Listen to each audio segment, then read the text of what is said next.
There we go. Okay, I'm recording on there. All right, so am I. I'm just going to double check it because I'm paranoid. Yep. All right, I'm going to get my... Oh, okay. I can't minimize Zoom? Really? Interesting. I have a million times. Okay. That's recording there. All right, we good? Yep, Do you have your other recording going? I do. I can see it moving.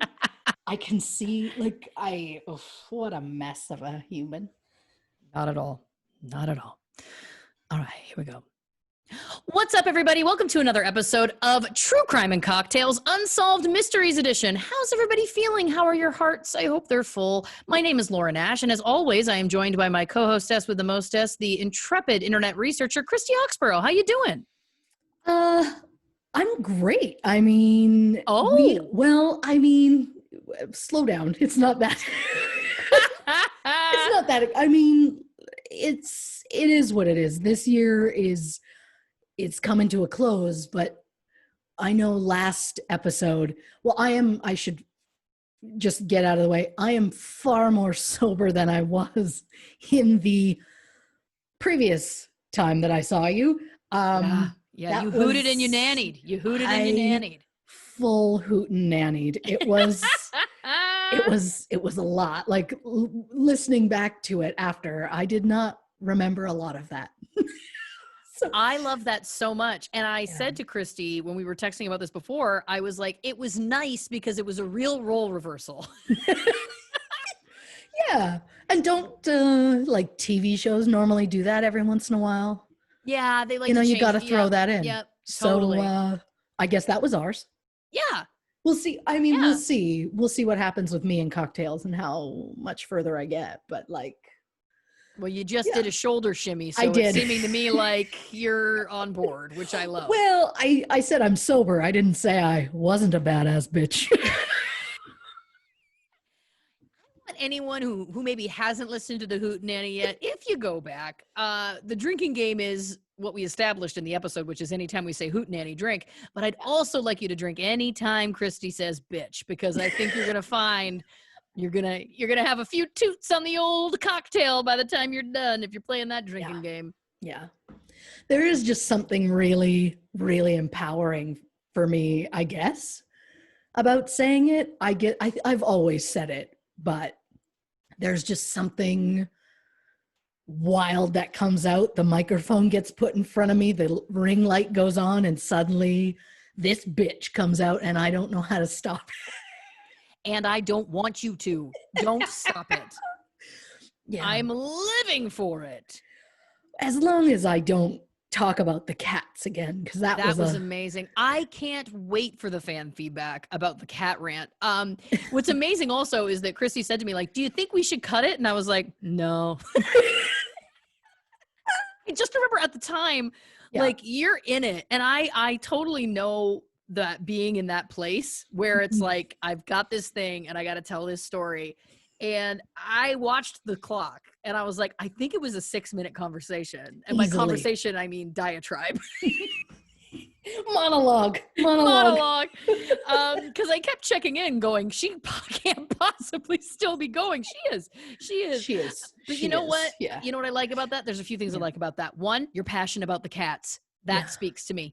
Yeah. Two, that, you were doing your thing and I was just happy to be here. I'm just happy to be a part of it. That's the second thing. And three, I like that now because listen, it's no secret to anyone that when we came into this, I perhaps had a performing background. You did not, that's just a fact. And I mean, listen, it makes my heart sing to see you just go talk monologue for 6 minutes about your cats.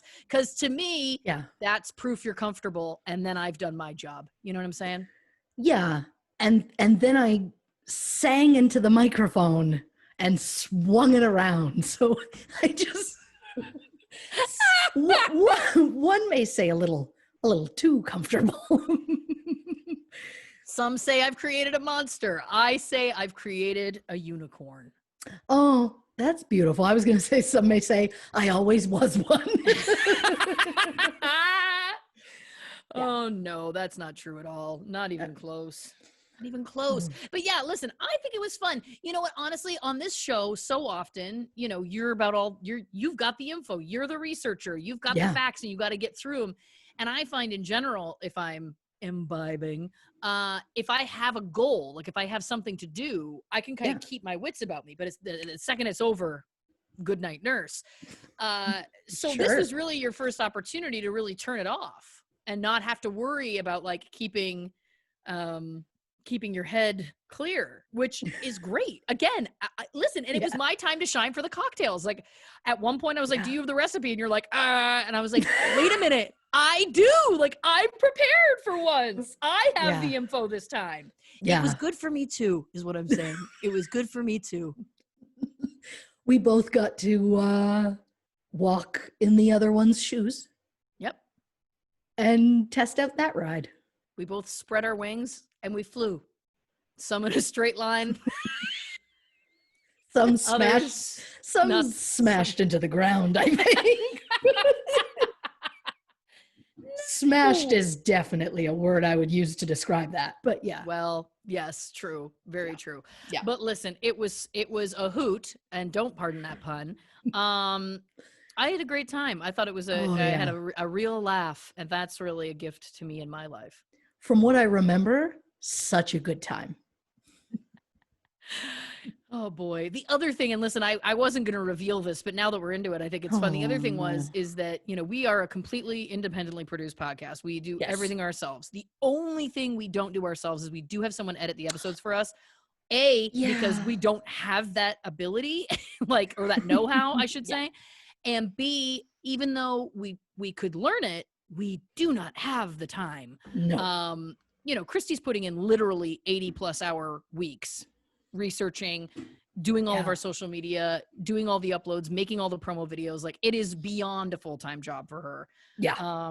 And then I have a crazy full-time job too, at the moment anyway, that requires a lot of hours from me too. So all of this to say is the one thing that we do outsource is the editing. And I got a frantic email from him this past week that was like, there's a chunk of Christy's audio that just doesn't exist. Like, it's just not there. And I was like, really? And he goes, yeah, like right from when you guys took the break for about 20 minutes. And I was like, oh my gosh, there was something that had happened at the time. And at some moment you had not hit something. And then you went, oh my gosh, something's not recording. Like, I remembered something like that happened. Long story short, we managed to Frankenstein it together, which was not a problem, as we always record a backup audio, which is great. So again, I don't think any of you dear listeners will notice. That's our goal, that you didn't notice, but it was funny to me that it was not put on. Anybody who thinks maybe Christy was hamming it up for the podcast, like, I just want to go on record as saying it was all real. I can never meet him in person. Of all the things, like, I just think, like, we've referenced this before, but there was that episode where we drank too fast. Yeah. And our like 30 somethings bladders were like, no, I don't like that. So I was like, I've got to pee. I'm so sorry. And I left my microphone going while I like skipped to the bathroom, which is like 5 feet away, and left the door open because I was in a real rush. Yeah. So,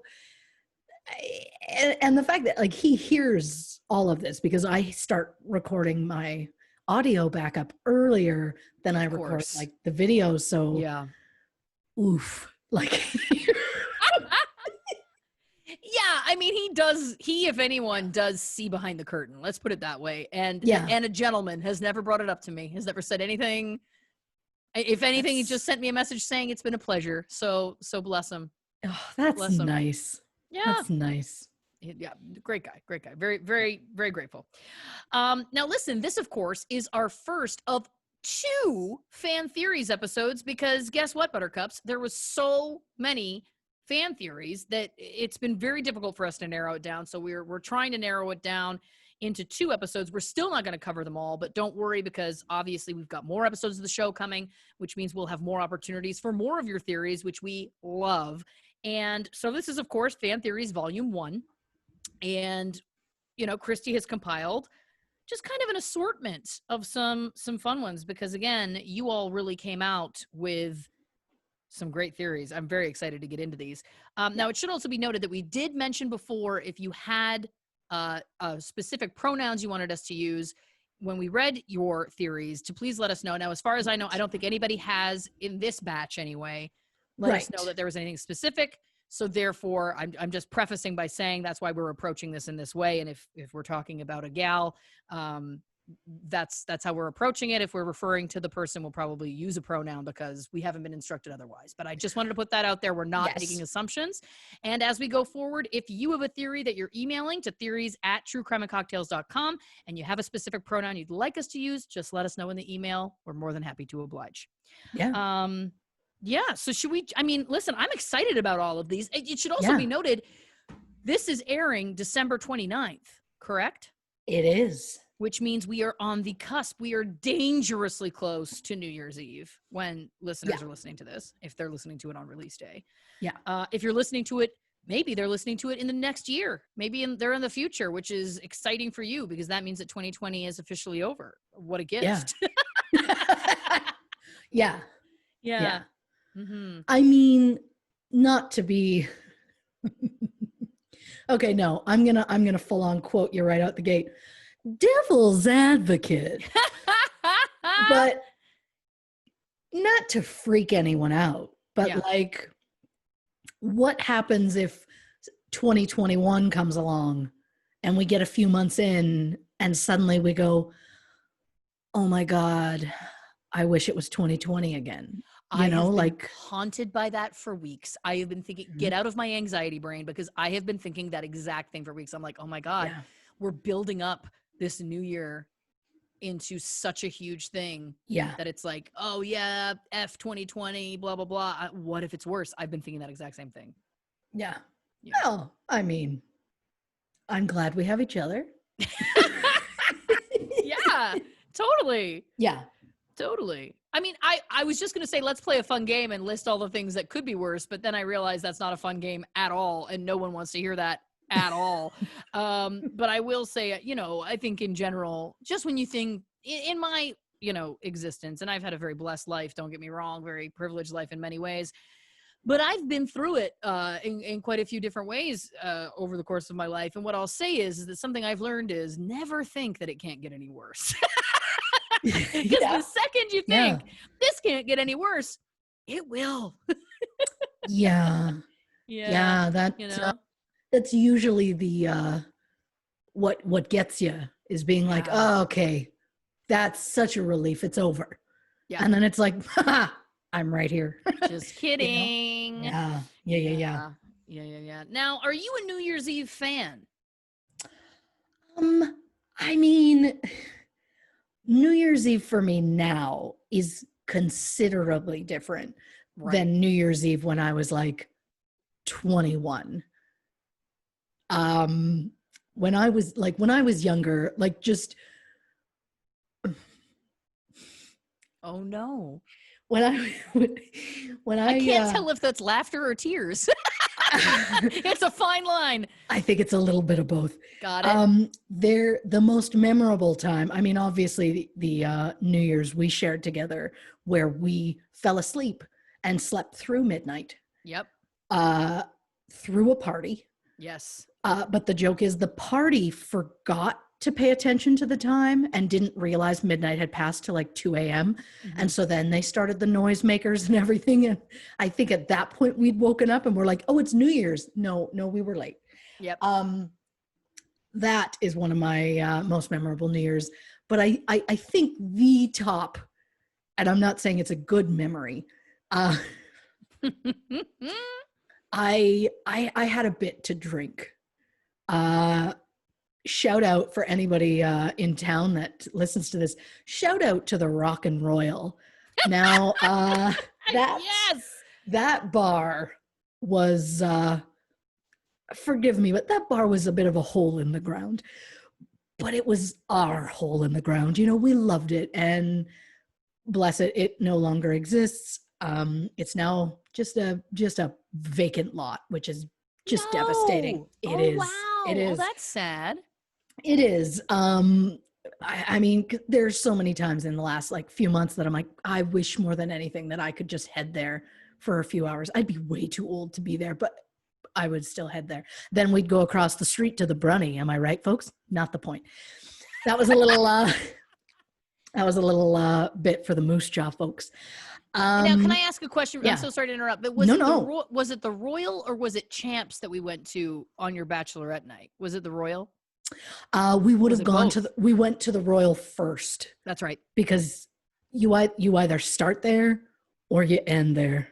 That was the bar. That was it on its way out. That was the bar where this guy came up to me and said, "You're the most beautiful woman in here." And I said, "Thank you." And he goes, "Would you like me to walk you to the bar so you can buy yourself a drink?" And I was like, "No, thank you." I mean, he swung. He definitely swung. Swing big and miss big. Anyway, absolutely. So continue. Yeah. I'm sorry I interrupted. No, it's probably for the best. This story should not be heard, especially when can't wait. I don't even know if I know where this is going. Oh God. It was New Year's Eve. I had been working a lot. I think at the time I was working 2 jobs. So I was working all the time, working crazy shifts. And so I needed to let loose, and I let loose. I met a gentleman. I think there was some making out. Sure. At the bar, which got very heated, and we forgot where we were, and suddenly my shirt was unbuttoned. Now, I don't recall much of what happened after that until the police came. Oh my God. But they understood that deep down, I'm a good girl. I was just so hammered. So those lovely gentlemen offered me a ride home. Granted, I'm obviously not going to go in the front. So they did, I did get put in the back of a cop car, but like they opened the door to let me in. It's not like they put me in. You weren't in cuffs. No. Got it. But I do have the very distinct memory. I can see the man's face as he handed me my shirt. And they drove me home. They were like, "We just want you to be safe." And I was like, "That's so great." And then I went inside. Cut to 15 plus years later. I'm gonna say almost 20 years later. Yeah. And I'm at pre-K dropping off my youngest son for his first day orientation. And I see a gentleman and I'm like, whew, he's in my brain somehow. I'm like, that guy's kind of familiar. And I'm like, I must know him from something. It's a small town, you never know. But I'm like, whatever, I'll let it go. And then every time I see him, I'm like, he's always very nice to me, just like, "Hey, how's it going?" You know, like you would. And I'm like, I know him from somewhere. And then the teacher posts a photo that's like, "Hey, look, we had these people come in and talk to the kids." And I was like, "Great." And they were like, they had like a firefighter came in at one point to talk to the kids about fire safety. And they had police come in to talk to the kids and whatever, show them if you're in trouble, go to police. They're nobody to be feared kind of thing. And I looked at the photo and saw the gentleman in his police uniform, and it all came rushing back. Oh my God. He handed me my shirt and drove me home. So that was a different New Year's than what I experience now. I mean, now my brother-in-law comes over and we watch a British game show kind of thing called the Big Fat Quiz of the Year. Shout out to the Brits who watch that, and shout out to Noel Fielding because I love him. I don't know why I constantly feel the need to shout people out. And we watch that. And then if there's time, yeah, maybe we'll like play a game. And then it's like, well, it's now 12:01. All right, well, bye. and off to bed we go. Like he leaves, we go to bed. That's it. So my New Year's Eves have changed a little. Yeah. Yeah. I have a couple of follow-up questions. No, he does not seem to remember me. If that's or he's just being a gentleman. And if I've learned anything from this story, it's that he seems to be a police officer with a heart of gold in this case, because he seems like a gentleman. I've considered that maybe he's just deep down proud, that thinking, I gave her a ride home and look what's become of her. She's a mom. She's got a child. He's so proud that I turned my life around. I mean, it's not like you were like on meth. I mean, no, well, he didn't know that. True. Yeah. True. It should also be noted it was, it was a small town. Yeah. So, the police, well, this leads me to question 2. Yeah. Which was, or was that question 1? God, I'm only 2 glasses of wine in and it's already we're off the rails. This is my question. Were the police called specifically because you were getting naked in the bar? Or was it just a coincidence? I do not have an actual answer for that, but I don't believe so, because they were well known for, they come in, they do a round, and then they leave. And by that, I mean, they walk around. They don't like do shots or anything. Like they come in, they check things out, because it's a small town. That particular bar was known for the odd, if I may, scuffle. So they just would stop in at the bars, just make sure that everything's going okay, Excuse me. Bless you. I sneezed. Not COVID, don't worry. Anyway, okay, so, all right, so got it. My next question is, you were wearing a button down? Do you like that? That's one of the things that stuck out to me. I'm like, did you come straight from work? Like, why were you wearing were you wearing a blouse? Here's the thing, and it'll make more sense. So at the time, one of the places I was working at was a particular clothing store. And partway into working there, they were like, oh yeah, by the way, we've changed things. So now you have to wear our clothes while you're working here. And I was like, oh, okay. But I didn't like a lot of the stuff that they had there. It wasn't my style. I would just rather have like a baggy jeans and a band t-shirt. Just say it. I was going to say, just say it. You would prefer to be a little more rock and roll. The joke is I was going to say punk, but I reeled it back because I was like, I've never been a punk. Yeah, I was more rock and roll than this clothing store. So I was like, not into it. So one time they get a shipment in of these shirts, and it's like a long sleeved button down shirt. And it was like a stretchy material, and it was soft and it felt nice. And I put it on and I came out of the change room, and I would have hit on myself if it was possible.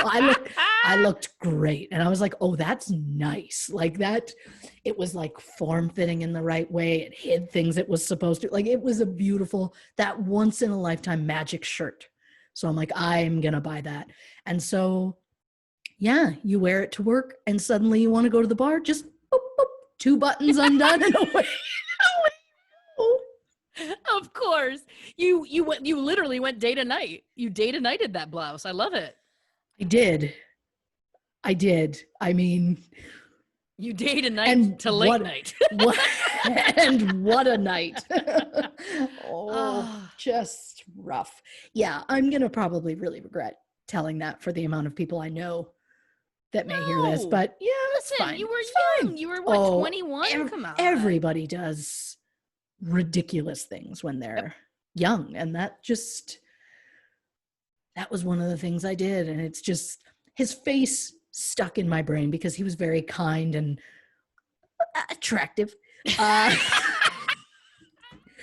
And so, and so when I saw him again at the school, I was like, have I hit on him before? Like, I'm like, I kind of recall him, but like in a haze. Yeah. And it's like, the answer is I probably did, but I don't recall much of that. But they were very kind. I assume it was just like, there's nothing else going on. They were obviously very concerned about my welfare, which is lovely. It's nice to hear a nice cop story, So totally. Well, listen, here's a fun fact about old Ash here, which is I hate New Year's Eve. I hate New Year's Eve with the fire of 1,000 suns. And I'm going to tell you why. Pressure. Too much pressure. It's too much pressure. And people say, oh, it's about spending the money. It's not about that, because I don't mind spending money if it's a fun experience or a crazy meal or something. This is obviously not in COVID times, but I mean, I don't necessarily want to spend more money, but my point is that it's less about that for me, like the actual cost, as it is about the pressure for it to be epic. Because listen, I've said this to you before. You and I would have fun in a slaughterhouse. You know what I mean? Like you and I'll be with you anywhere. To me, it's, good times are about the people that you're with as opposed to what the activity or whatever is. And I just feel like New Year's Eve is always rife with people trying to, like, we've got to have a big party. We've got to go do some big thing. It's got to be memorable. It's got to be huge. And it's, for me, it's too much. The other factor is that for me, I have an unfortunate birthday, and I'm going to tell you why. And I shout out to anyone else who has a birthday in this range. But a December to March birthday, I'm speculating. Mine is February 4th, and I can speak for myself, where here's why it's a challenge. You got Christmas, and then 6 weeks later, you got my birthday, and then 10 days after that, you got Valentine's Day. So also keep in mind, in the middle there is New Year's Eve. So and my lovely boyfriend currently, our anniversary is December 5th. So think about this rundown. December 5th, anniversary. December 31st, New Year's Eve. February 4th, birthday. February 14th, Valentine's Day. And listen, then the rest of the year, there isn't for me anyway, there on my side of it, there isn't, but it's like you've crammed so many things. It's just such a short period of time. And listen, listeners, tell me if I'm wrong if you have a birthday between like December 1st and March 1st, because I bet you people feel the same thing that I do, which is like with Christmas, New Year's, your birthday, and Valentine's Day all close together. That's rough. Yeah. I mean, as a child, I felt obviously not the Valentine's portion, but I felt my birthday is a month before Christmas. Right. So it's like I get my birthday, a month later we get Christmas, and then I wait 11 months. Was kind of how it seemed. And my children, the poor bastards, one is born the end of January. One is born mid to late November. And then you get the one lucky jackass that is born in the summer. So he gets all the, Christmas and birthday are so far apart, he doesn't even think about it. He doesn't even realize how lucky he is. So I feel a little bit of it's a lot in the small span. But of course, once New Year's Eve is over for me, then it's like, well, now it's over until my husband's birthday in March. And people are like, but you're married. There's Valentine's Day. And it's like, yeah, but I'm married and I have children, so we basically high five each other and move on. Well, listen, that's the one thing that also is what's unique to me, which is I hate New Year's, but I love Valentine's Day. And the reason I love Valentine's Day is I love love. I love all kinds of love. I love friendship love. I love family love. I love romantic love. I love love. Yeah. And people talk about how it's like a made up holiday. And I'm like, yeah, but isn't every holiday technically a made up holiday? Like, to me, I understand that people are like, well, it was developed to sell greeting cards and chocolate and whatever. But let's also just take a minute to remember that now we have holidays for literally everything. So I think Valentine's Day is kind of getting lower on the list of those, top offenders for fake holidays, quote unquote. But yeah, I love Valentine's Day, which is, I know, feels incongruous to me hating New Year's Eve, but that's just the truth. But I have had some good New Year's Eves. Obviously, the one that we spent together was amazing and hilarious. Yeah. I hold that one very dear. I go to Valentine's Day immediately. Other New Year's I've had have included not this past one, but the one before. My best friend, Leslie Seiler, other best friend of the podcast, she had to work. And so I spent New Year's Eve with her husband. The two of us in my home, literally, I think we ordered food. We were like watching a movie. It was midnight. We like cheers from across the room. And then she got home, I think at like 1:30 or something. And we had a couple drinks and went to bed. So that gives you an idea of like what my usual kind of caliber of New Year's are. I used to have to work on New Year's a lot when I was doing live shows at the Second City. We would have to work, and you would literally be on stage for the countdown, and people would pay to come to watch the show and like do the countdown, which again, I mean, I guess that's a thing. When I was touring with the Second City prior to that, we would often have to go and do shows on New Year's Eve. So it's always kind of been like a non-holiday for me. My question to you and to the listeners, let us know what you think. What's your stance on New Year's Eve weddings? Because I have two thoughts about it.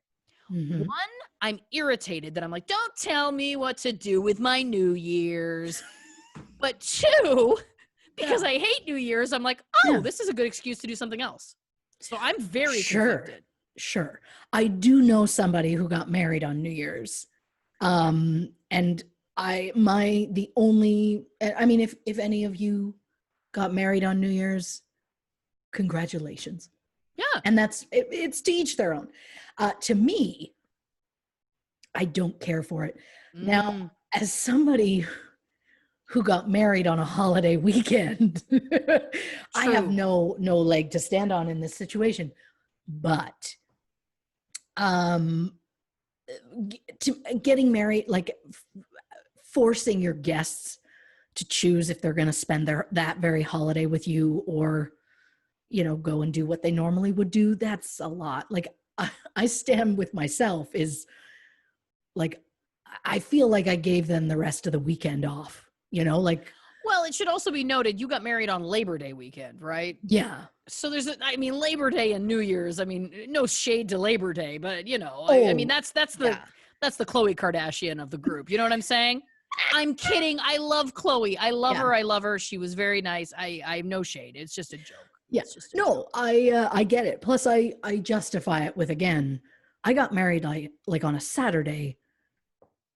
I didn't take the Monday from everybody. Everybody got the Monday too anyway. So like, go have at it. Whereas I don't even New Year's Eve is such like a big event. I don't know. I don't care for it personally.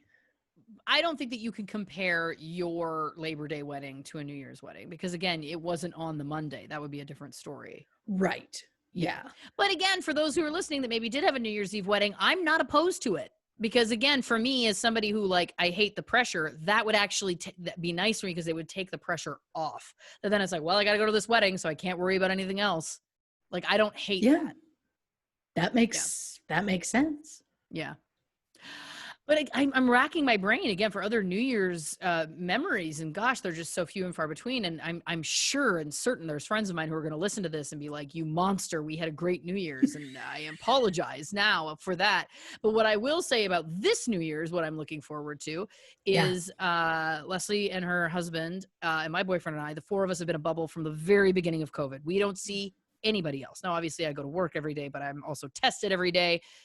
Literally every day. My nose is in tatters. Anyway, it's good. It's good to be safe. But so the four of us have been together from the beginning. So the four of us, we're talking about doing some sort of feast, shocker. Oh. And one of the activities is writing down on paper things that you want to let go of and burning them. And I love this activity. This feels like such a Wiccan, like dance under the moon kind of. Yep. This feels right. Right? Yeah.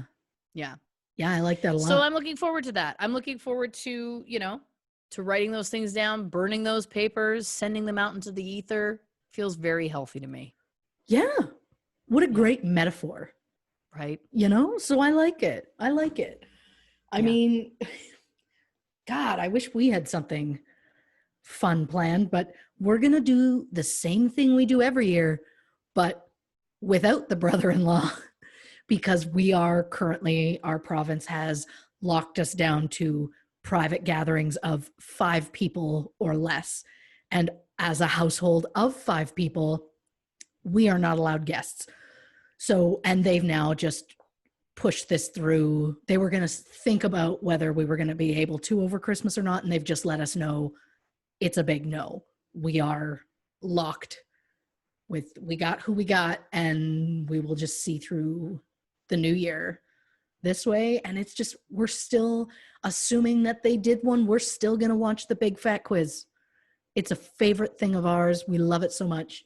We'll still watch that. And then, I don't know. Like we have nothing big planned. And my husband is definitely not the write something down and burn it kind of a person. So yeah, it's far. It's a, listen, I get it. It's new agey, it's hippie-ish, but listen, I like to dabble in all those things. I love it. Yeah. Maybe we'll sage ourselves too. Who knows? The sky's the limit. Also, before we move on very quickly, you were doing shout outs. Shout out to Eric.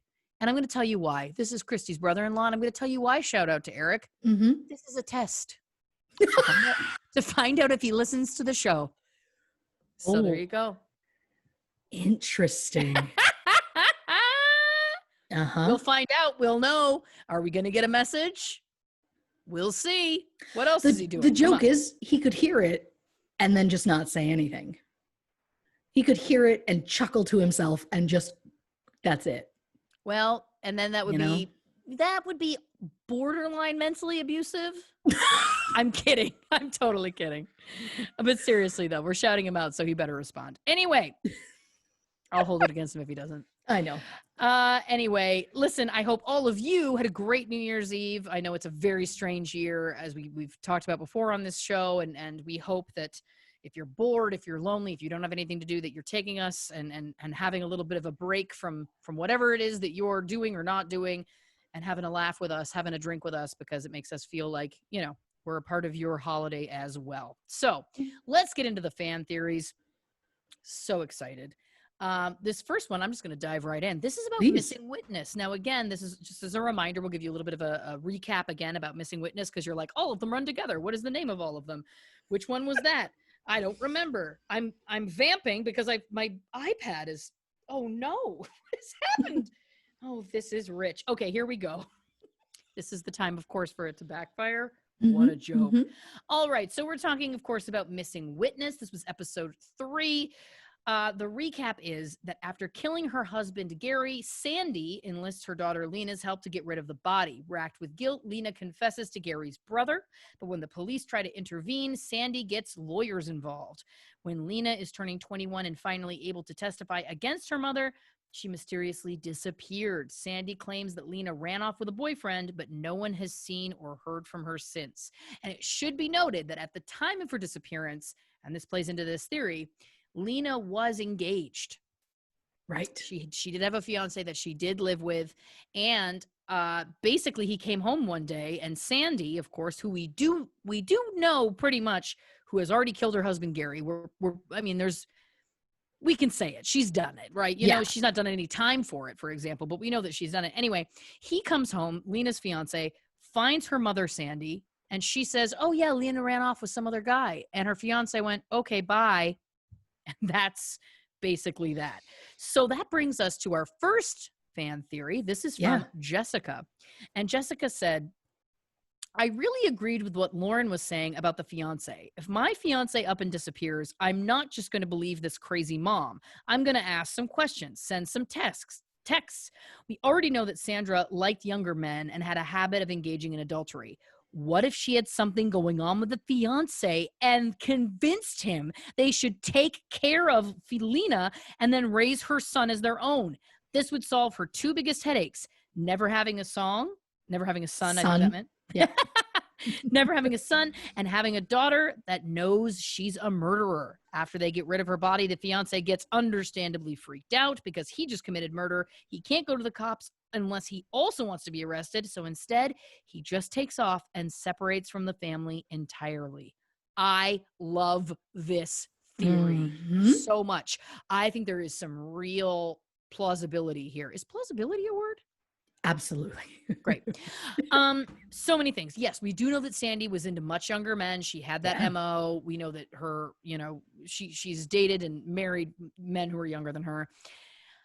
To me, it just didn't hold water that she would just say, hey, oh, sorry, your fiance ran off with another man. And he go, okay, bye-bye. Like that just did that seemed like a detail in the episode of Unsolved Mysteries that just didn't make sense to me. I was like, again, and to your point you made, I believe in the episode, you said, well, I don't know how long they had been together. Maybe it was a quicker engagement. True. Very fair. But even then, it just felt fishy to me. And I love this theory because I think there could be something into this where maybe there was a relationship between Lena's fiance and Lena's mother. Who knows? Yeah. Maybe they did have something to do and work together with the disappearance. It would also make sense, as Jessica has said, that he can't go to the cops even if he gets freaked out because he's also implicated in the crime. I don't know. I think that this is a really strong theory because there was also something in that episode, I believe, that there was a huge blood stain in the carpet, right? Yeah. And it was like, the quote was like, oh, it looks like someone killed a dog in here. Right, yeah. In Lena's apartment. But then, of course, the carpet just got disposed of and it was never tested. So I can see this theory being very plausible. Very, very plausible. What do you think? Absolutely. Oh, yeah. Especially, as you said, Sandy treated men like a game. Like if she picked one that she wanted, she was going to go after him. And then once she got him, she kind of got bored. So I could see it being like, oh, my daughter's thinks she's going to go and marry him. I don't think so. And like stepping in, trying to seduce him. Who knows what happened between them, but I could fully see it. Yeah. The fiance wasn't the greatest human being. Right. And I know this because I decided after reading that theory to do a background check. Oh, this is Christmas. This is Christmas for me. So what'd you find? While I wasn't going to bring new information, I did. So his name is Jason Bryant. He's currently friends with Brandy on Facebook, which is not just my friend, but Lena's sister. Right. So the fact that they're friends in any way is weird to me, but Facebook is weird, adding people and whatever. So Lena disappeared February 14th of 2006. He moved out of the apartment in March. So like he lived there like barely a month and then he left. I don't know his reasoning. Maybe it was weird to be there. Maybe he couldn't afford the rent on his own. Who knows? Sure. He does have a criminal record. Yes, please. He was arrested for possession of alcohol while he was a minor multiple times. Again, based on the story I told, when you're young, things happen. Sure. I mean, I was legal age at the time, but I mean, I guess it's always is it always legal to have your boobs out? I don't know. In Canada, it is. In Canada, it is. Fun fact for American listeners, it is legal for women to be topless in Canada. Has been since, I believe, sometime in the 90s. That's amazing. I mean, to be fair, I was wearing a bra. Listen, I'm not saying that you weren't. But I'm saying. But if you had wanted to, you know. So I would like to think they weren't called for me then. I'm now paranoid that they were called for me. Oh gosh, I'm so sorry I implanted that in your brain. This is terrible. Okay. Anyway, yes, no, I also don't think it's necessarily legal in a place of business. I think that on the street, it is not illegal for women to be topless, like it isn't illegal for men to take their shirts off. I think that, again, no shirt, no shoes, no service does still apply to both situations. Anyway, continue. Yeah, that's a great point. Yeah. He had a lot of like speeding and seatbelt violations and drug possession charges. But this was all like leading up to and around the time he was with Lena. Then February 14th, 2017, which I find fascinating that it was like the same day she went missing, but like a decade later, he got arrested for possession of marijuana, which it's like, maybe he does it all the time, or maybe it was like, oh, are memories of Lena forcing you need to haunting you? Yeah, there we go. More speeding, more driving without a license. And then the biggest thing I found about him, in March of last year, it turns out someone just doesn't like to pay child support. Oh, no. Over 12 months, he hadn't paid, and so he was taken to court for it. Deadbeat dad. There you go. Deadbeat. So now, with that in mind, it's like, so now I'm not really surprised when someone's like, oh, by the way, your fiance's gone. And he's just like, well, you win some, you lose some. And then he leaves. When his own child, he's just like, I'm not going to give a shit if you have money or not. I'm just, if he isn't going to take the time to give the care for his child, I mean, I should walk that back.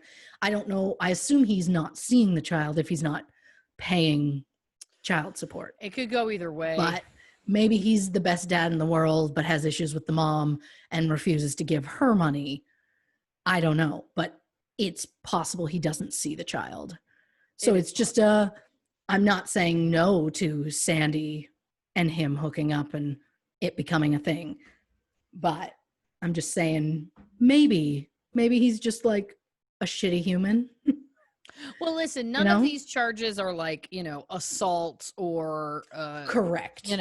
Carrying a firearm or any kind of violent offense. So if he had like a few assault charges and stuff like that, that would definitely make me feel like, oh, there's a much larger chance he could be involved in Lena's death.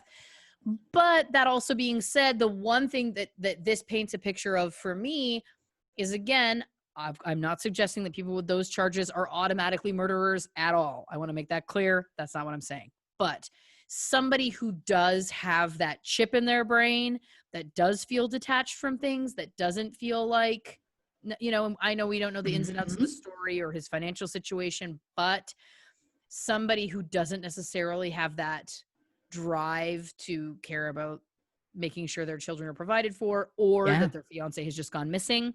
Again, that all feels to me somebody who, and this is somebody again who, it's not like he had like a marijuana charge and a drunken public charge and that's it. He has consistent charges from what you're saying. So that also says to me that is and here we go. Oh boy. Professor Ash has put on her thinking cap. As you know, I like to think about the psychology of all these things, but somebody who, like a true narcissist, and I'm not talking about, we throw that term around, people in general. I'm not talking about that. A true narcissist is somebody who really does not have empathy about other people. And it's somebody who believes that they truly are above the law, that they really believe that they are so smart, so exceptional, so whatever, that they'll never get caught at whatever they're doing, which is why real narcissists are chronic cheaters. Quite often get embroiled in different arrests for crimes because they really believe that they're better than everybody else. And of course, it's actually rooted in like deep, deep, deep self-hatred. But the point is that I do hear some traits here that make me feel like maybe it's potential that this person could have some of those traits, which means that it could delve into sociopathy a little bit. Again, I'm just painting a case of, do I think it's possible that he could have had something to do with Lena's disappearance? I think so. And this, while there's nothing concrete, I'm purely speculating, I could see it potentially being possible. Oh, absolutely. Absolutely. Case closed. I got to get you a gavel. I was just thinking it would have been really nice to be able to, I know. Misstep on my part. No, not at all. Listen, who knows? We've got my birthday. We've got Valentine's Day. So many holidays where you could possibly gift me a gavel. Not that I'm expecting it. Anyway. I mean, not to mention your birthday is technically our anniversary. Because it's it would have been the first time we met. Although Christmas is when we got engaged. We have so many anniversaries. And all in that same small window. Oh, what a nightmare. Right? And what better way to commemorate them than a novelty gavel? Don't feel like you have to get me a gavel necessarily. Anyway. Look, I'm writing it down. Listen, we got to take a quick break. Go refill your drink. Hit the loo if you got to. And we'll be right back with more True Crime and Cocktails Fan Theories Volume 1. Zoom. Mm-hmm. Now, I'm going to look at this and make sure it's counting up. Okay. It's counting up. It has to be recording. Yeah. If it's not, Ryan, I'm a boob. No worries. Listen, this is why we do the backup. Yeah. All right. You ready for this? Yeah. Welcome back to True Crime and Cocktails Unsolved Mysteries Edition. Of course, this is Fan Theories Volume 1. And dear listeners, I need to apologize to you from the bottom of my heart. Halfway through that last bit we were doing, I realized, oh my gosh, I did not ask Christy the question of the night, the question of every episode, which is, what are you drinking? I'm so sorry. What are you drinking over there?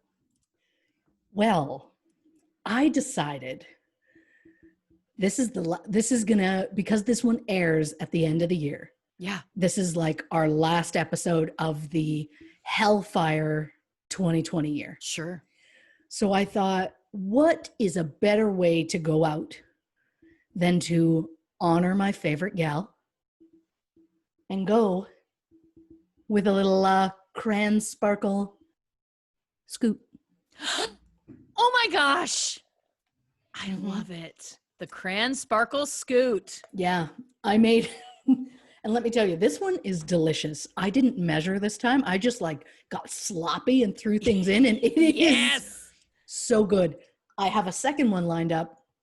I used Sprite instead of ginger ale. So, and I added a little bit of cherry bitters. So we'll see what happens.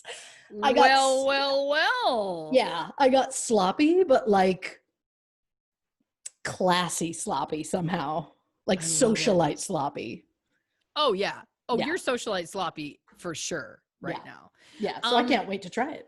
Well, I am so excited that you are making the scoot again. That's very exciting. Yeah. I will also say, you're going to love this. So, gosh, I keep referencing Leslie Seiler so much in this episode of the podcast. Listen, anyway, friend of the podcast. She and a friend of ours, Erin Conway, they were doing a fundraiser, and they asked if I would make up a cocktail and film myself making it to help promote their event. And I was like, this is right up my alley. I wanted to make the scoot, but I was like, I don't want to, at that point, the episode, the Hootenanny hadn't come out yet. And I was like, I don't want to tip the hand of the scoot. Sure. Yeah. So I came up with a slight variation on the scoot, which I called the Ash Festive Citrus Sparkler. So cranberries, lime juice, a little bit of mint muddled. Okay. Yeah. Vodka, then equal parts vodka, triple sec, lemonade, ginger ale. Oh. Let me tell you a little something. It was fresh. It was light. It was a delight. So I leave that to you and to you, dear listeners, a little variation on the scoot. Maybe we call that one a scoot. Yeah. I was going to say scoot-a-loot, but yeah, I like a scoot. It's a scoot. Yeah. Yeah. And the other reason why I've told you all of that is that I'm drinking something very boring, which is just a glass of white wine. It's delicious. I love it. It makes me very happy. But again, it's not a recipe to share. So I prefer to share a recipe. Right. Well, I have just tasted my second drink, and I'm gonna warn listeners. I said maybe a Sprite instead of a ginger ale. Yeah. No go. Wow. Maybe I got a little too sloppy when I was doing the second one, because it's a per drink thing. So you make it, you shake it, add the drink. Of course. So maybe I just didn't make this one quite right. Or maybe it's the bitters. Well, maybe I'm just not feeling there's something about it that I'm like, oh, it's fine. It's not the refreshing joy that I was just having in that first glass.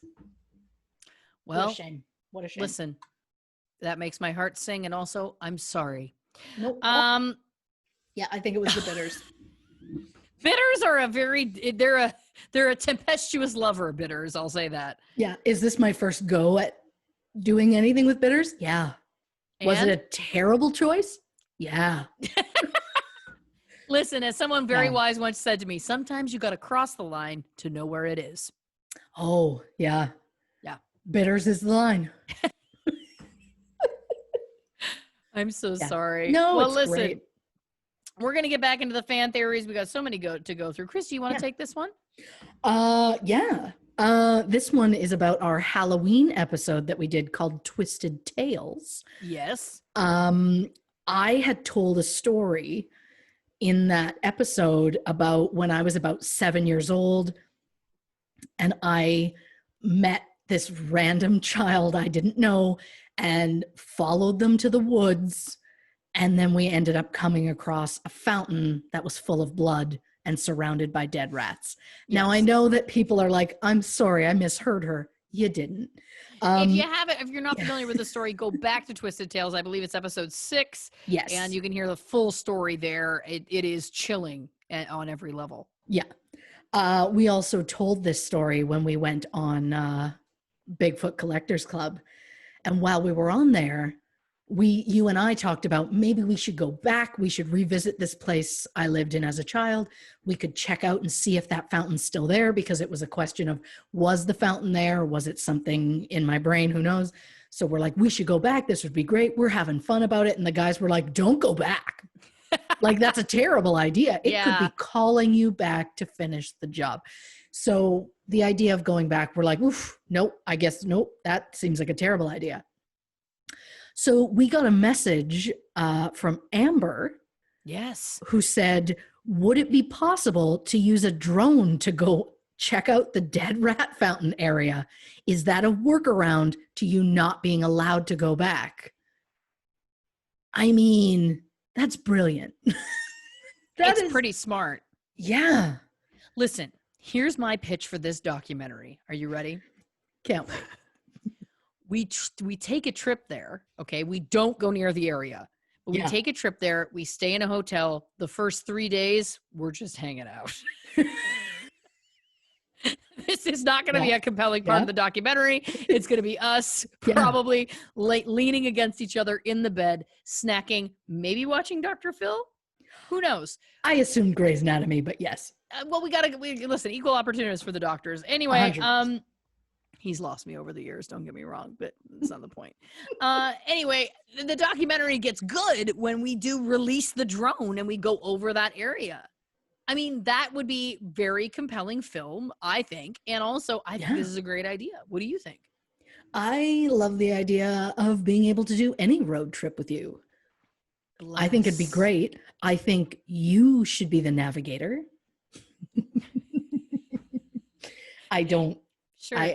I like to draw a map. I just don't know how to follow one. Well, listen, we also should remember you and I haven't been on a technical road trip since GPS was invented.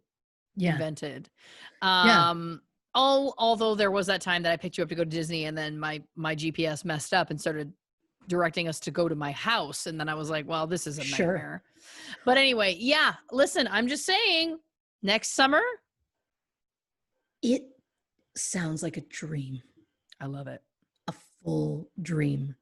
There's also like a small town in Saskatchewan that has some sort of like paranormal ghost light that I am so scared of doing, but I kind of dream of us doing this, taping ourselves, and how like chicken shit we are, because I don't know if I could do this, but did you say ghost light? I did. What does that mean? Apparently it's just sometimes when you're in a very certain spot, a light appears in what looks like an area where there are like old train tracks, but the train tracks aren't in use anymore. So it's not a train. So it looks like the train is coming?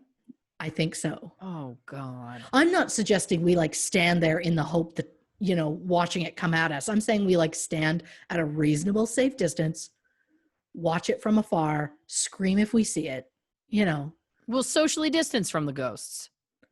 It's for the best. Yeah. I love it. Well, listen, Amber, I love that idea. We're going to seriously think about this, all jokes aside, because I am into it. All right. Our next submission, of course, is about Washington insider murder. And I think the rest of our submissions are about this episode because we got a lot of theories about this episode. Now, this is, of course, episode 11 of our show. And this was talking about John Jack Wheeler. And to give you a quick recap, in case you have forgotten about that episode, On December 31st, oh, this is very fitting. Oh, New Year's Eve 2010, the body of former White House aide John Wheeler was found at a landfill in Delaware. During their investigation, people were able to retrace some of Wheeler's last steps with the help of security cameras. The last known footage of Wheeler places him in a hotel in Wilmington, but based on where he was found, police believe that Wheeler ended up in a dumpster in Newark. So, very exciting. We've got a lot of theories about this case that we're going to get to. So the first is from, and are these handles, Christy made this list, are these handles from Instagram? Yes, they are. All right. At Jessica Burgess 33 says, now I don't know if we should be revealing her last name because it sounds like she has a very important job. All right. Well, maybe we'll have bleeped it. Oh, we'll bleep it. Yeah. And then she can tell us if we could read her name and we were overreacting. This listener says, I work for Defense Contract Audit Agency, and my team actually audits MITRE. They are a research and development corporation that has 99% government contract work. They are technically not the government as they are an independent contractor, but they are basically fully funded by the government. You ladies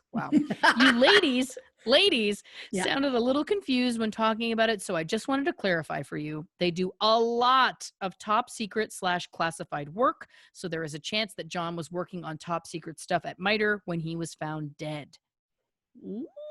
Wowzers!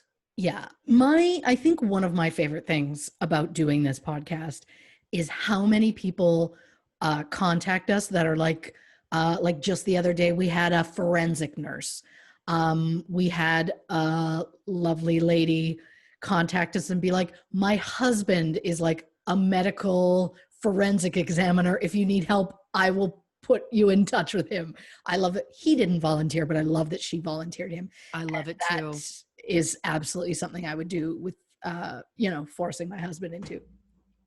But I just love the amount of people, like we've had multiple people who are like, I'm a cop, or like just anybody who has like what we desperately don't, which is like experience and knowledge in these fields. And we just don't have that. And it's a beautiful thing to see them come forward and be like, what do you need? You need to know about cops? I can tell you about cops. Like, it's nice. And the fact that she had such a leap, like a direct thing to the company he worked for when he died, that was good information, because that episode we did spend a lot of time because I'm pretty sure I was right out the gate not well in that episode, but I kept it together. But I couldn't think of the word of like what that company did. And so she was right. We were confused.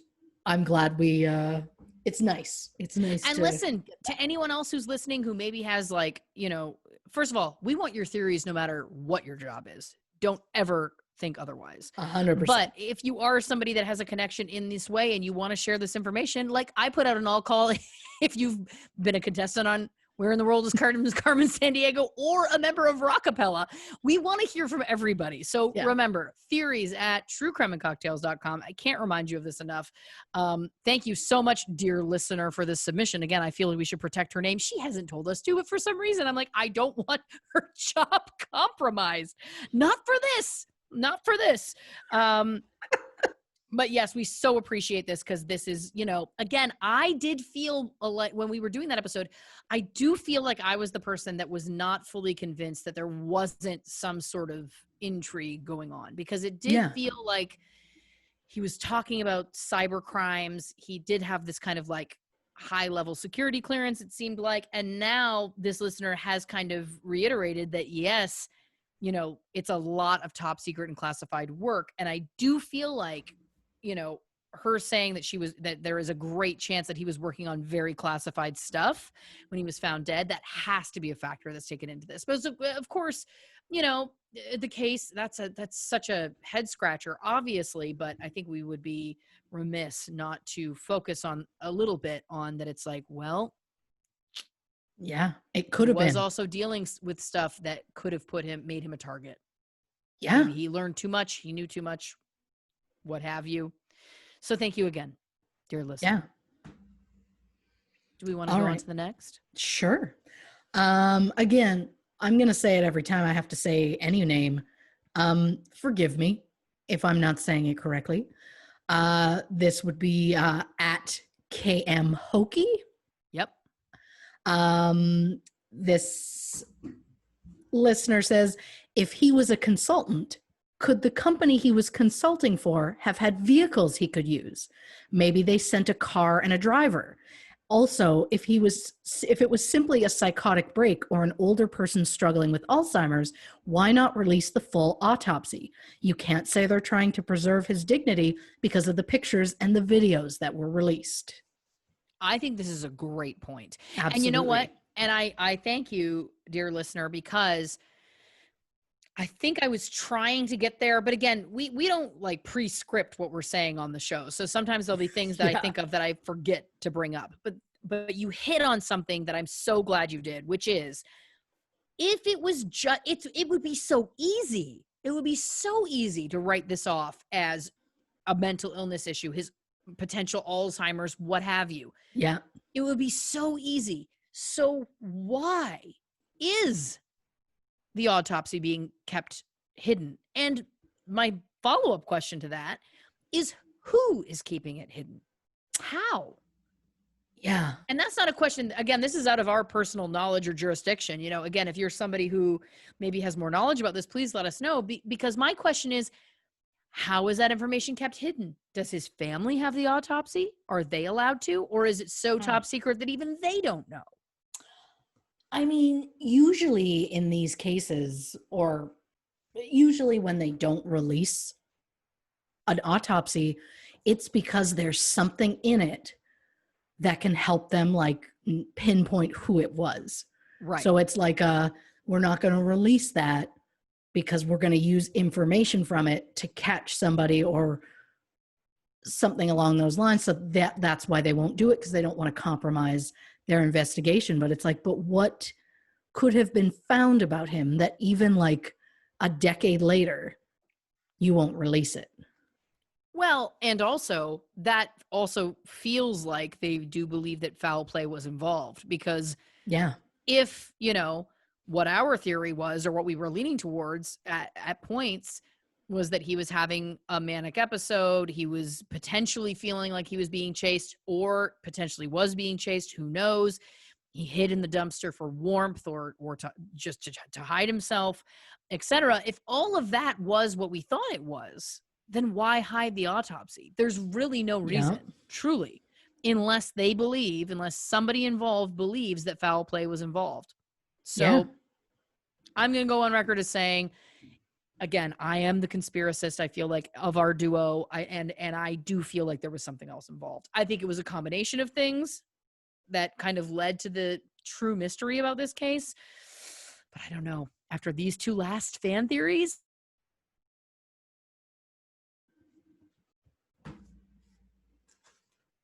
Uh-oh. Oh, no. You're frozen.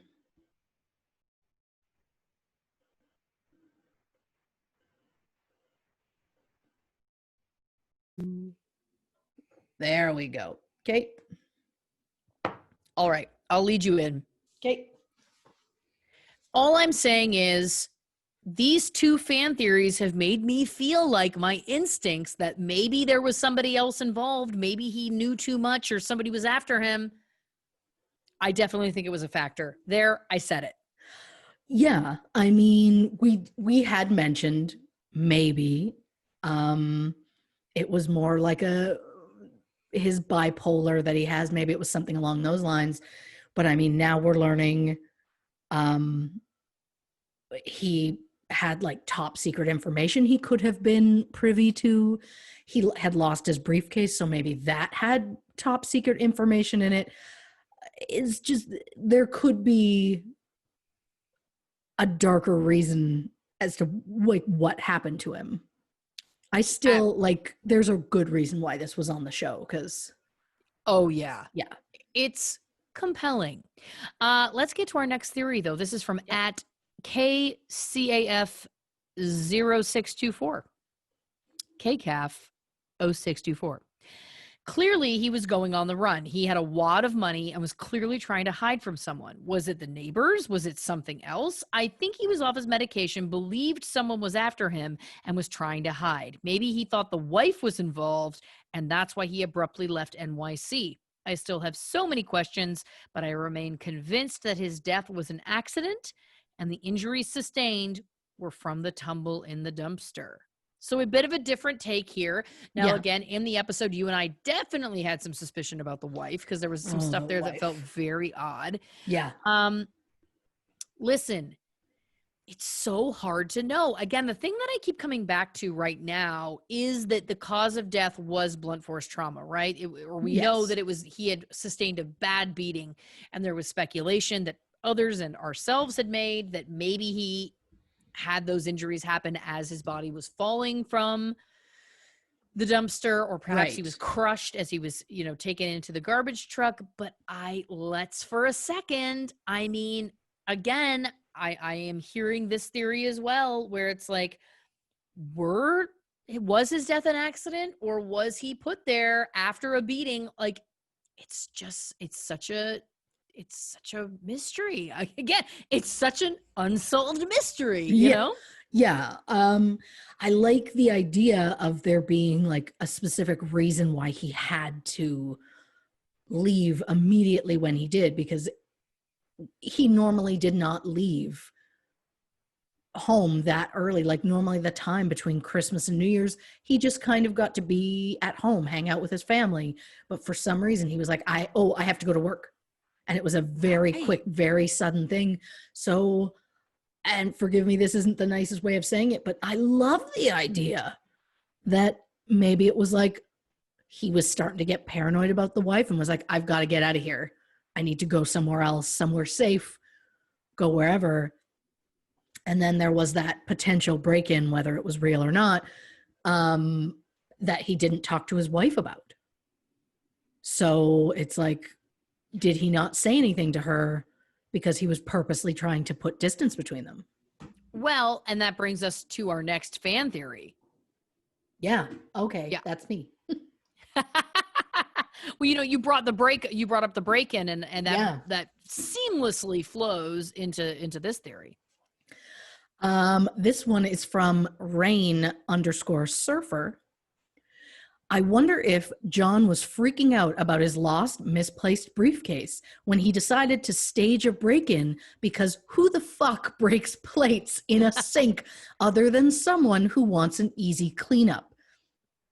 No one staging a break-in would shatter them on the floor, because you'd run the risk of stepping on shards of glass that you may have failed to clean up properly. And spices?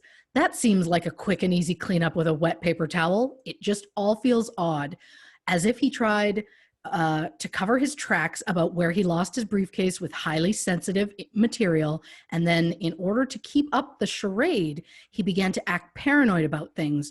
Eventually, though, without his meds, he may have slipped again into mania. Now, I could not agree more. The break-in, like, yeah, it was, plates are smashed in the sink, and then there are spices just like thrown around. And it's like, yeah, that's fairly, like, if people don't believe me, I can clean that up fairly easily. Like, he didn't destroy anything that couldn't have been easily fixed, or like, it looked like someone did it quickly in anger, or like what they think a break-in looks like, as opposed to an actual person in a break-in. And you know what? This theory touches on something that I've been feeling. And I think I voiced this in the episode too, which was, was there information in that briefcase that say he either it was stolen, but let's say he legitimately accidentally loses it. Okay. Sure. He's lost the briefcase. There is top secret government information in there, which we know from one of these fan theories is very plausible. It could have been that he had very classified top secret information in there. He, of course, knows that this is a huge deal, that he's lost this briefcase with this information. I think it's completely plausible that he stages this break-in. Also, which we referenced in the episode that Christy was telling us about, the footprints in the kitchen of the place that was apparently broken into were bare feet. So also, first of all, my question for the forensics team is, how much of a footprint so sorry. How much of a footprint did you have? Can you not compare that to his actual feet prints in the autopsy? I do know that fingerprints, of course, are 100% unique. Everybody's fingerprints are different. I have heard that it is the same with your feet, that feet prints are everybody's footprints, which sounds ridiculous, but much like our fingertips, the skin of our feet, it is unique. So to me, it's like, couldn't you potentially try and match that those were his feet prints in this, you know, crazy disaster area that was created in the kitchen? I think that there is something here. I do feel like my gut is telling me he lost this briefcase. There was stuff in there people were not meant to see.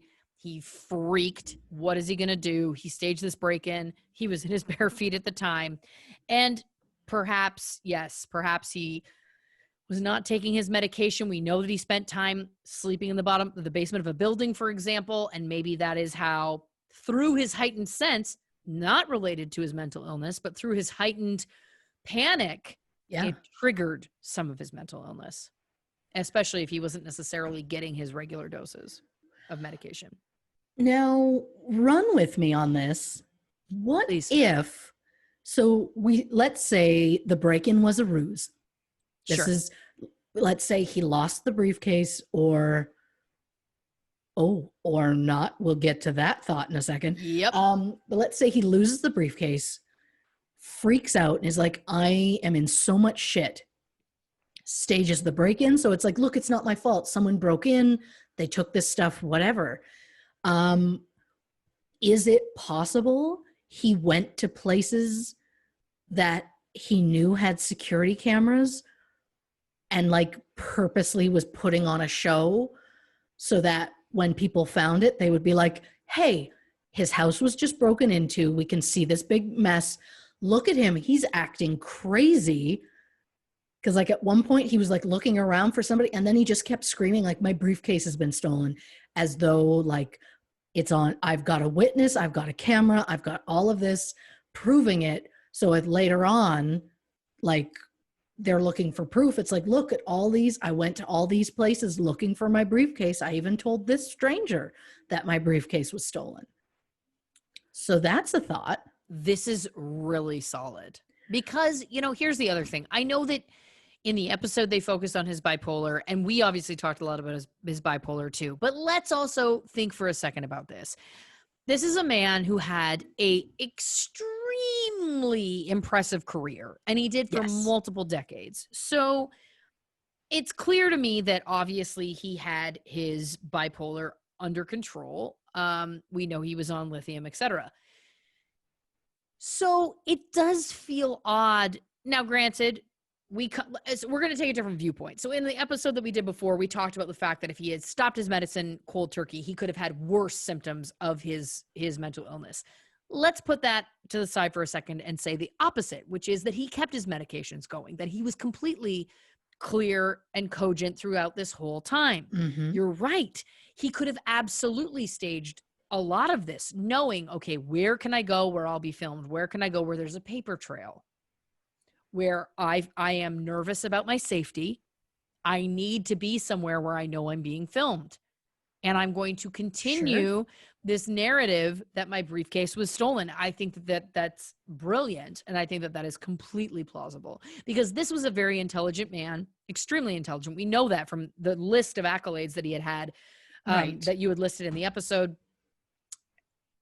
I think that that's a huge possibility that maybe us pinning this on, you know, he was older, he had mental illness, could he be slowing down, whatever. Maybe all of that is us buying into exactly the narrative that he wanted, or perhaps not honoring the fact that, no, actually, this guy really had it together and this was all part of a bigger ruse or defense, mechanism of himself. Well, keep that in mind because this is what crossed my mind earlier. So, yeah, let's say all of that is true from the staged in break in on, but the only thing I want to change is the briefcase. What if it wasn't lost or misplaced? What if he had specific information and he was giving it to somebody else? Now we're talking. What if it was like some sort of spy shit where they did? That's why he had to get back to Washington right away, because somebody could meet up and do a drop. No one would be around. It was the holidays.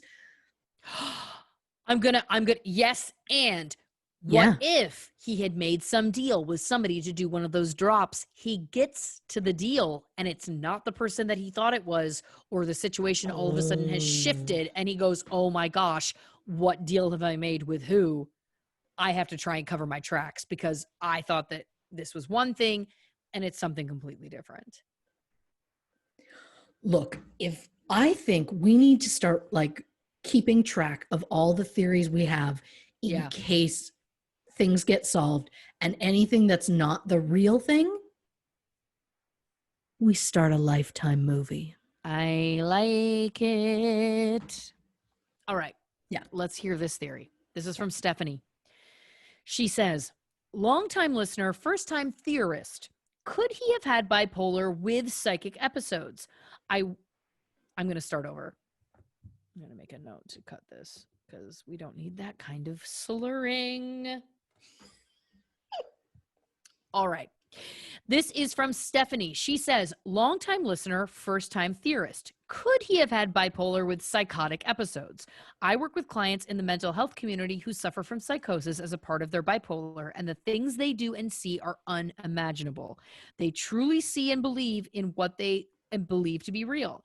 To me, the footage absolutely looks like a man suffering from a psychotic break. There is no way a man who had this much military experience and who was working in cybersecurity would be unable to find his car, walking around confused with the shoe off, and sleeping in a building basement overnight. If I had to lock into a theory, I'd say he crawled into the dumpster for one reason or another, and then he either died of exposure or from the truck lifting into the dumpster. Well, listen, this is a great piece of information to add to this too, and I think that this I appreciate this firsthand knowledge, which is this is somebody who works with people who suffer from psychosis as a part of their bipolar. So this is a great kind of insight to have. But she also touches on something we've just been saying, which is it doesn't fully make sense for someone who had this much military experience, who is this intelligent, etc., to just be exhibiting, the behaviors that he was. So again, yes, to this point, it could have been that he was having psychotic episodes, or it could have been, like we are piecing together, that he knew that would look that way. Yeah. If he's had bipolar for decades, or he was diagnosed with it decades ago. So you would think he knows quite a bit about it, and he would know what maybe a psychotic break or something along those lines would look like. So it's the question of, did he stage it to look that way? I mean, and the fact that his phone, he didn't have his phone, he didn't have a wallet or anything. And it's like, did he purposely go without any sort of identification on him because of wherever he needed to go? And like, he had the briefcase, there's video of it. He leaves the train station, he has the briefcase, and then it's just gone. So the question is, did he get off the train, go and have like a meet somewhere, and then things went wrong? Look, I don't think that it's plausible that briefcase was in their house and that somebody came in, threw a bunch of cumin around, and then took it. I don't buy that. I think that break-in was staged. I think we can all agree on that. That feels like across the board, it doesn't feel real. Yeah. So that to me says yes to what you just said, which is we saw him with the briefcase when he got off that train in the security camera footage. And then the next thing we know, it's been stolen or missing or whatever. Yeah, it feels to me like there was some sort of exchange of information that he became a part of. My instinct is telling me, given, again, I love going through all these theories because it's making my own wheels turn. Right. He got into this situation and then realized, oh my gosh, what am I doing? These aren't the people that I thought they were. This is a problem. What am I going to do? I have to cover my own ass. And either he was genuinely afraid and he was potentially killed by whoever, or he went, I have to cover my own ass. I know exactly how to play this. I mean, I love these new theories.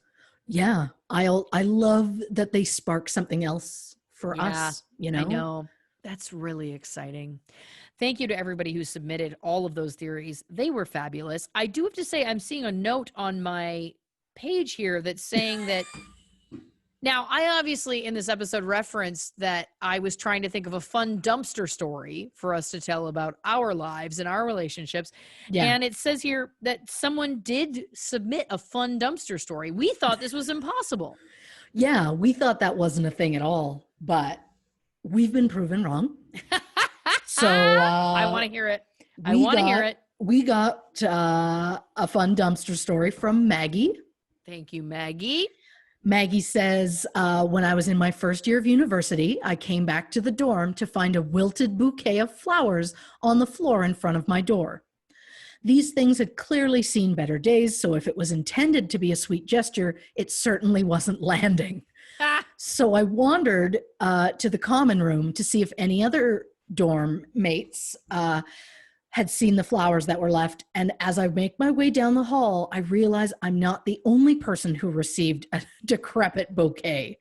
There are rotting flowers in front of every girl's room. By now, the others have started arriving back from classes, and the other gals and I are trying not to freak out. I mean, picture it, a dorm hallway lined with dead flowers. It kind of feels like a threat, no? Yeah. Then one of the dudes from our floor comes in. He's one of those lovable eccentric types, kind of a hippie white dude with dreads who wore the same 3 tattered band shirts on rotation with a skirt over his pants. He comes in, he spots all of the girls clustered together, breaks into a huge smile and goes, "Hey, did you guys get my flowers?" Turns out the dude had a hobby of dumpster diving for treasure when he noticed a local flower shop tossing out a bunch of, quote, perfectly fine bouquets. He couldn't let the waste stand, so he scooped them up and left them as gifts for all of the girls in the dorms because he thought we deserved something a little special. Okay, I have so many things to say. Yes. One, yes, this is a fun dumpster story. So thank you, Maggie, because I didn't think it was possible, and you've proven it is. Here's my next thought. This reminds me of an outdoor cat who brings part of a bat home as a gift. You know what I mean? It's like, I found this. Like, yeah. And I can't fault the guy for the intention, but I will say that, you know, I do feel like it seems very cis hetero male to not know that flowers are alive or dead. There, I said it. You know, these are fine. I can see the backshot. These are fine. They look fine. This will be nice. And it's like, they're dead. Yeah. There's also something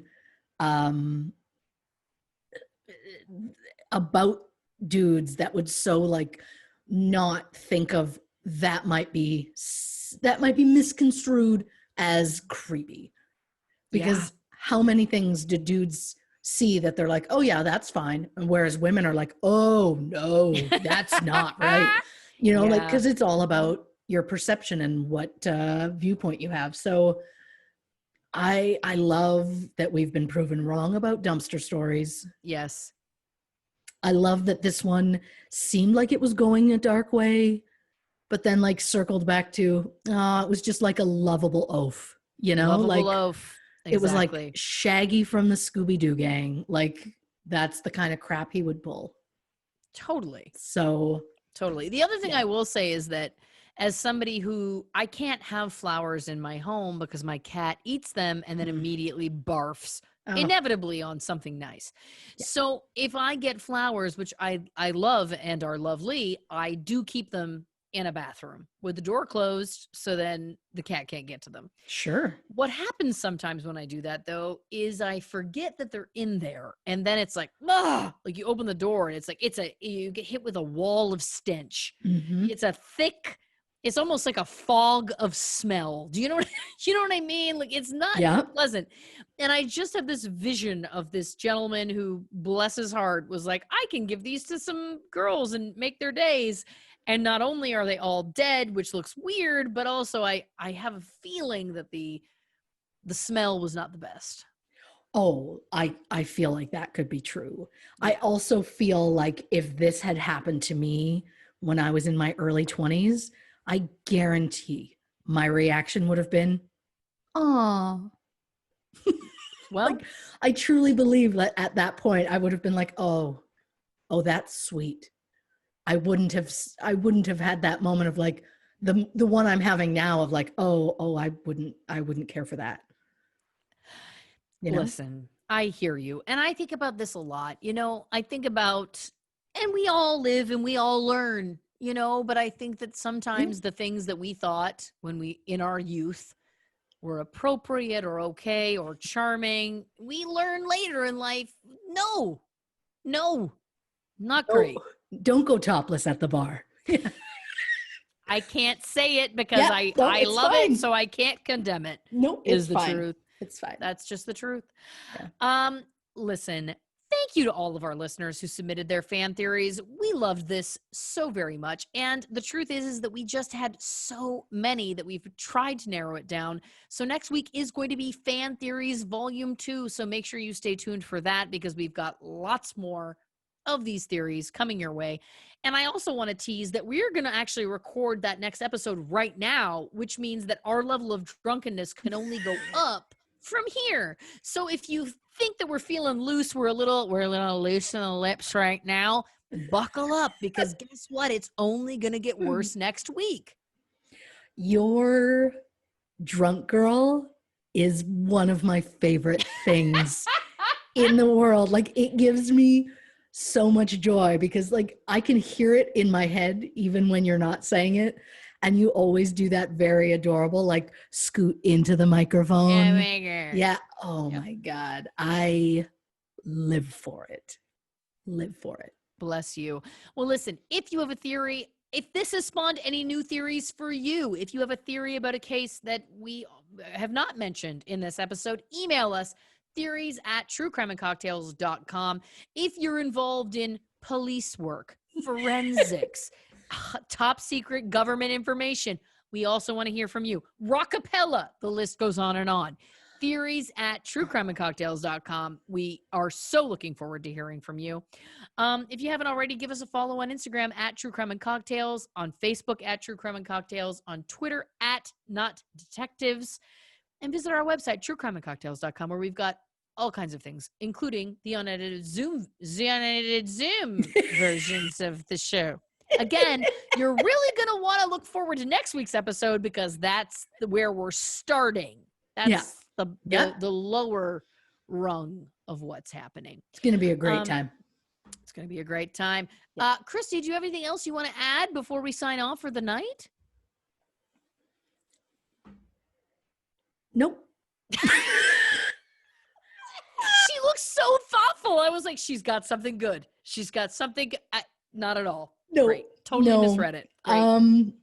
No, because I might have, but you like teased rockapella there. So in my head, I'm like, where in the world is Carmen Sandiego? You know, like that's where my brain is going. So right now they're doing the full thing in my head.